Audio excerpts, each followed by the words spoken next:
जय भीम नमो बुद्धाय दोस्तों, मैं हूं उमाकांत और आप देख रहे हैं बुद्धा पैराडाइज यूट्यूब चैनल। आज हम जाने वाले हैं सुजाता स्तूप और सुजाता मंदिर देखने के लिए। आज का वीडियो बहुत ही इंटरेस्टिंग होने वाला है क्योंकि हम ऑटो से भी जाएंगे, कार से जाएंगे और खेत खलिहानों में पैदल रास्ते से भी जाएंगे। तो आप वीडियो में अंत तक ज़रूर बने रहें। Thanks a lot.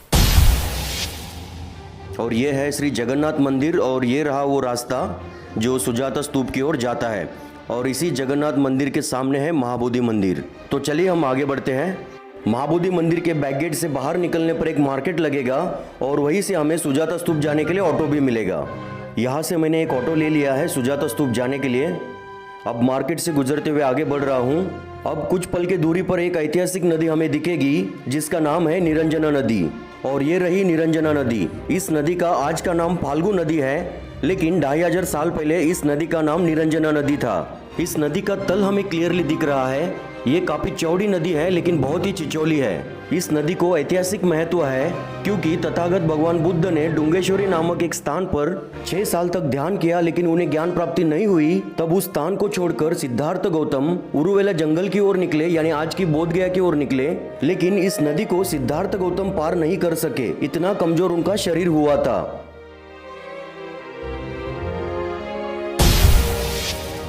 और ये रहा सुजाता स्तूप, जिसे सुजाता गढ़ भी कहा जाता है।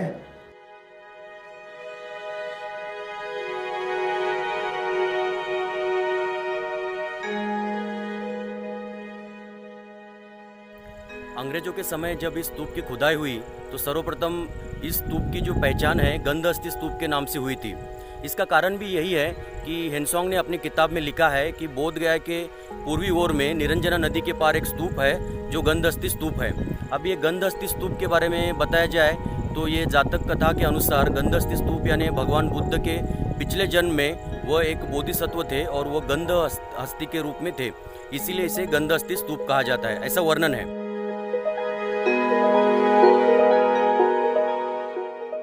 भारतीय पुरातत्व सर्वेक्षण द्वारा इस स्तूप की दोबारा खुदाई जो है सन 1973-74 और 2001 से 2006 के बीच में दोबारा हुई। और इस दौरान यहाँ पर एक अभिलेख मिला जिसमें लिखा था देवपाल राज्यस्य सुजाता ग्रह, जो इस पर अंकित था। और तब इसकी पहचान हुई कि ये सुजाता स्तूप है जहाँ सुजाता ने तथागत भगवान बुद्ध को खीर का भोज दिया था। देखिए यहाँ इस स्तूप में जो है सबसे पहले 7वीं शताब्दी में हिनसोंग आए। हिनसोंग इसे गंधहस्ती स्तूप कहते हैं। उसके बाद यहाँ पर जो अभिलेख मिला वो अभिलेख जो है देवपाल का है।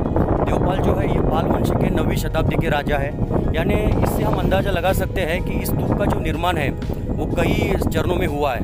ये 7वीं शताब्दी में हुआ है या उससे पहले भी हुआ है, और अंत में जो है अंतिम काल में इसका जो निर्माण है वो पाल वंशीय राजा देवपाल के समय 9वीं शताब्दी में भी हुआ है। तो ये जो स्थान है आपके पीछे, ये जो स्तूप है, इसके बारे में आप क्या जानते हैं?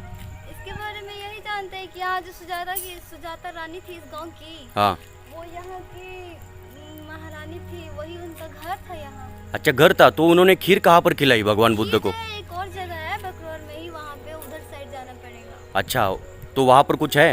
हाँ वही है, बना हुआ खीर खिला रही है और भगवान बुद्ध जी बैठे हुए हैं। अच्छा, वहाँ पर मंदिर है सुजाता का। तो यानी ये जो स्तूप है खाली उनके मेमोरी में बनाया गया है एज अ मेमोरेबल, जो कि उनका घर था, और इसीलिए इसका नाम है सुजाता ग्रह भी बोलते हैं इसे। जी जी, धन्यवाद आपका बहुत बहुत।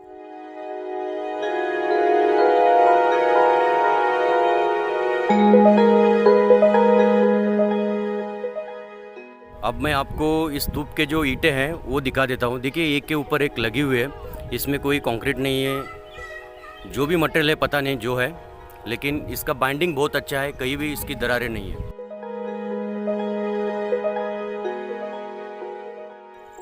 अब हम सुजाता स्तूप से बाहर पड़ते हैं और सुजाता मंदिर की ओर जाएंगे। ये बकरोर गांव है, बकरोर गांव में जो है सुजाता स्तूप है। अब मैं चल रहा हूँ सुजाता मंदिर की ओर। अब यहाँ से कच्चा रास्ता है, यहाँ से चलकर ही जाना पड़ेगा।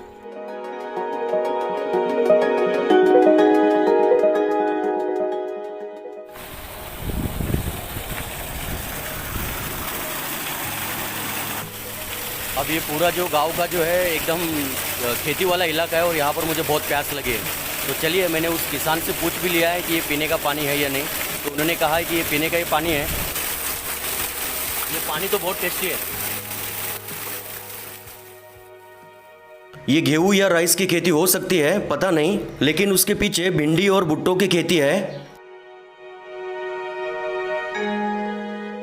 और ये रहे तार के पेड़। बोधगया से लगभग 50 किलोमीटर की दूरी में अब तक मैं घूम चुका हूं और सारी जगह पर मुझे ये तार के पेड़ ही दिखे हैं। जगह जगह पर भिंडी की खेती है क्योंकि बिहारी लोगों को भिंडी बहुत पसंद है।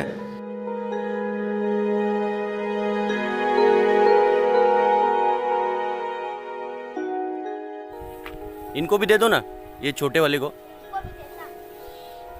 क्या नाम है तुम्हारा? पिंटू कुमार। पिंटू कुमार। यही के हो बकरोल के? यस।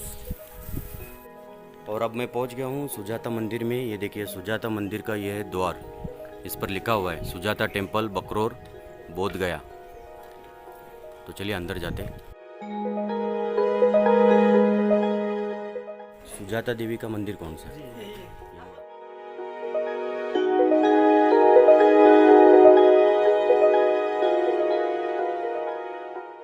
अभी हमारे सामने इस मंदिर के पुजारी हैं वीरेंद्र कुमार बाबा जी। तो ये हमें मंदिर की पूरी जानकारी देंगे। नमस्ते।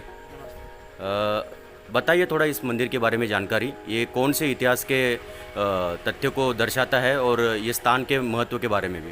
इस स्थान का यही महत्व है सर कि ये पहला स्थान है जहाँ पर उनका जो 6 साल साधना चला। हाँ, सागर गौतम का सबसे लास्ट में यहाँ आए थे। लास्ट में आए थे, 6 साल साधना चली और वो बरगद के पेड़ के नीचे। पीपल का वृक्ष नहीं था, वो बरगद का था। ये बरगद का पेड़। तो ये ऊपर भी देख रहे हैं आप, ये बरगद का ही पेड़ है।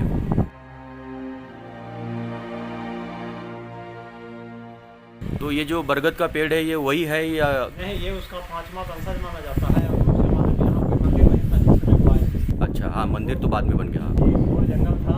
हाँ। और ये जगह सेनानी ग्राम के नाम से जाना जाता है उस समय। अच्छा, रानी ग्राम, सेनानी ग्राम। हाँ, जिस समय सागर गौतम आए थे। अच्छा। और इस स्थान पर वो 6 साल तक रुके? नहीं, यहाँ से पहले वो ढुंगेश्वरी में रुके थे। अच्छा, हाँ डुंगेश्वरी, हाँ जो पहाड़ है। हाँ, महाकाला केव में। हाँ। और वहाँ जब इनको ज्ञान प्राप्त नहीं हुआ तो जगह को छोड़े और यहाँ आए। यहाँ इस स्थान पर कितने साल रुके वो? यहाँ कोई दिन निश्चित नहीं किया जाता है सर। अच्छा, लेकिन इस स्थान पर वो अच्छा ये पूरा जो एरिया है, इस पूरे एरिया में वो 6 साल रुके थे। जी। और यहाँ ये उस समय में किन्हीं को कोई परेशानी होता था तो इस पेड़ के पास ही मन्नत मांगना, पूजा करना करते थे। अच्छा। क्योंकि यहाँ कोई मंदिर नहीं था। हाँ। और इस पेड़ में ही विश्वास रखते थे। और सुजाता भी इसी पेड़ के पास में मन्नत रखती थी कि बच्चा होगा तो खीर। अच्छा, हाँ वो उन्होंने मन्नत रखा कि बच्चा होगा तो हाँ बच्चा होगा तो खीर का भोज चढ़ौती के तौर पर देगी, जी हाँ, प्रसाद के रूप में। प्रसाद के रूप में। तो वही यहाँ तो ये जो शिल्प है इनके बारे में बताइए। जी, ये तो इधर सुजाता का बना हुआ है। हाँ, बीच में तथागत गौतम का बना हुआ है। हाँ। और ये पन्ना दासी का बना हुआ है। यानी सुजाता जो है रानी थी हाँ, वो उनके पिता इस जो सेनानी ग्राम था उसके हेड थे। अच्छा, मुखिया थे। और उन्हीं की लड़की थी सुजाता। अच्छा, इसीलिए उनकी एक दासी भी थी। इसलिए उनका जो स्टैचू है उसमें क्राउन लगा हुआ हाँ। है। ये सिंबल है। बराबर। जी आपका बहुत बहुत धन्यवाद ये जानकारी देने के लिए। पेड़ यहाँ का मेन प्लेस माना जाता है। कौन सा? क्योंकि मंदिर का निर्माण तो बहुत बाद में हुआ। हाँ। उस समय यहाँ कोई मंदिर नहीं था जिस यानी हम ऐसा कह सकते हैं ये जो स्थान है इसी स्थान main पर, place है। हाँ इसी स्थान पर सुजाता ने खीर खिलाई थी। खिलाया था पेड़ तो के इसके प्रतिरूप में ये दिखाया गया है। जी हाँ। हाँ हाँ, बाद में ये बाद में मंदिर बना है। हाँ मूर्तियाँ लगा दी। ओके ओके, ये बहुत ही सुंदर मूर्ति है लेकिन। ये ऑफरिंग जो है ना। हाँ हाँ, खीर ऑफरिंग वाला। बनाया हुआ है। हाँ, तो यहाँ पर मैंने सुना है विदेशी लोग भी बहुत आते हैं। जी हाँ, आते हैं श्रीलंका के, बर्मा के, थाईलैंड के, हाँ। वियतनाम के, सभी जगह से लोग आते हैं। लेकिन अभी लॉकडाउन की वजह से नहीं आ पा रहे। फ्लाइट चल नहीं रहा है। हाँ। विदेशी पर्यटक आते हैं, कभी कभी आ रहे हैं। नहीं तो 2 साल पहले यहाँ उन लोगों का भीड़ रहता था। अच्छा, तो ये सुनकर ही मैं भी आया हूँ। ये जिस तरह से ऐतिहासिक इसका महत्व है उस तरह से यहाँ पर डेवलपमेंट नहीं हुआ है। जी, डेवलपमेंट तो पूरा केवल बोधगया में हुआ है। जी हाँ। उसके पीछे से मैं ऑटो में आया, ऑटो वाला भी बहुत पैसे मांग रहा था। जी। 500 रुपये लिए उसने। मतलब ये डेवलप नहीं है, यहाँ पर लोग नहीं आ सकते, बीच में ये खेती है। यहाँ पहले जब पुल नहीं था तो लोग आते भी नहीं थे। अच्छा। अब पुल बना है, रोड बना है, तो जिन लोगों को जानकारी हो रहा है हाँ। वो धीरे धीरे आ रहे हैं। और धीरे धीरे इस जगह का विकास भी हो रहा है। क्योंकि पहले यहाँ कुछ बनाया नहीं था। जब पर्यटन लोग आना चालू किए हाँ। तो यहाँ धीरे धीरे इस मंदिर का व्यवस्था हाँ। सब हो रहा। अच्छा, ये क्या है? ये यहाँ किताब में लिखा हुआ है कि खीर खाने के बाद वो स्वस्थ हो गए थे इसी जगह पर। अच्छा, इस तब यहाँ से आगे की यात्रा किए थे। तो इसीलिए मंदिर यहाँ 2 तरह का बना हुआ है। खीर खाने के पहले का अवस्था हाँ, का हाँ। और खीर खाने के बाद स्वस्थ हुआ। अच्छा, खीर खाने वाला जो अवस्था है वो पीछे है और ये खीर खाने के बाद स्वस्थ होने का अवस्था।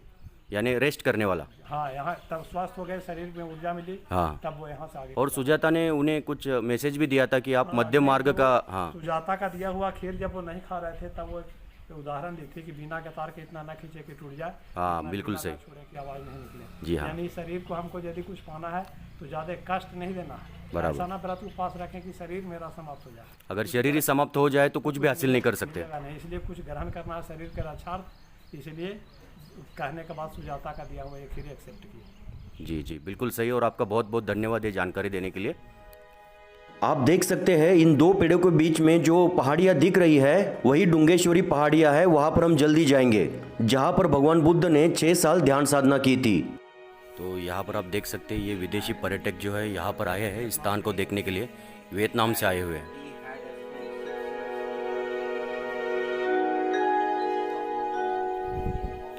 अब मुझे रिटर्न जाने के लिए लिफ्ट मिली है वियतनाम के जो मॉन्क्स हैं उनके साथ।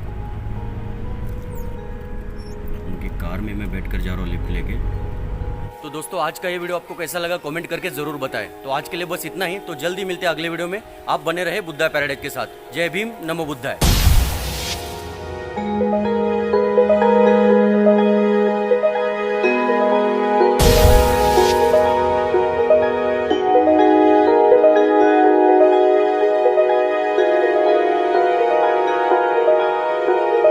Thank you.